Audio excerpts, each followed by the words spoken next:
you get up to the front of the line, and you know how that works, right? The car comes up, and then everybody steps out on the other side, and what you want to do is just step into that car and just step right through.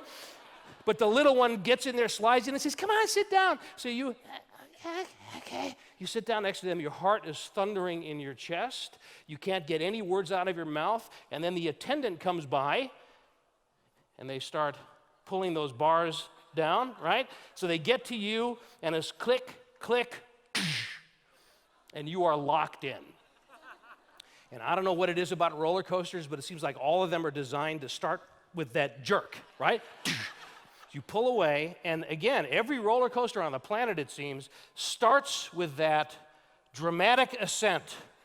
So all of a sudden, immediately you are leaving the gravitational pull of the planet, and the higher up you go, you see the world start to spread out in front of you. And at first, you're giving yourself a little pep talk at this point, right? You say, oh, the view is magnificent. This is lovely. It's such a good view. You can't get a view like this anywhere else. And then you make it up finally to the very top, the crest of this thing, and the roller coaster, your car just tips over the edge, and then all of a sudden, it's like the brakes give way, and you are gravity's love slave, man. You're hurtling to the earth at 1,000,000 miles an hour, and typically right at that point in the process, you find your voice again, right? You hear yourself screaming, and there are two words that come out of your mouth. What are they? That's them. Excellent job, class. Nicely done. M stands for moment. You got the idea? You see where I'm going with this? All right, so what I'm suggesting is the OSM is a natural thing.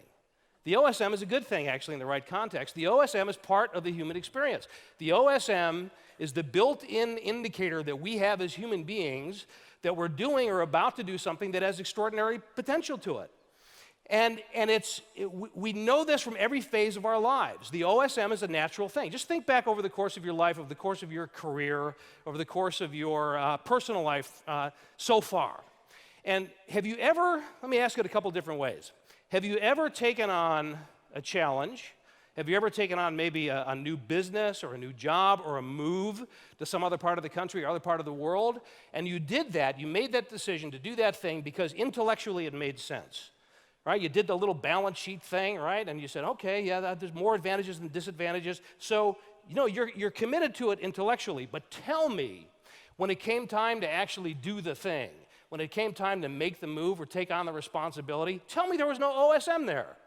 Of course there was. It's not about the intellect, it's about what it feels like. It's a natural thing.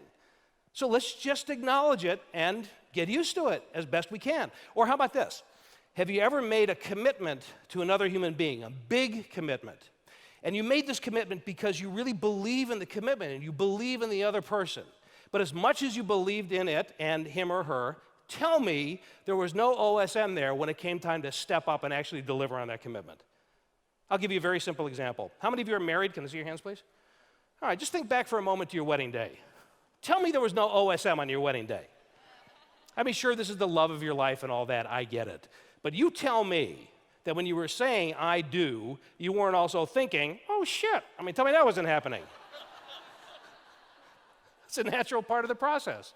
I mean, I know it is. I've had that experience twice, as a matter of fact. I know it's true. So what I'm suggesting is, again, that the OSM is a natural part of the human experience. Now, let me be blunt about this. We're here because we're leaders and aspiring leaders. So let me say it like this. The OSM is especially true in the act of leadership. Or to say it another way, a little more bluntly, there is no such thing as real leadership, i.e. extreme leadership, without the frequent experience of the OSM. So to say it another way, if you're not experiencing the OSM with some frequency in the context of your leadership endeavors, then you're not really leading yet.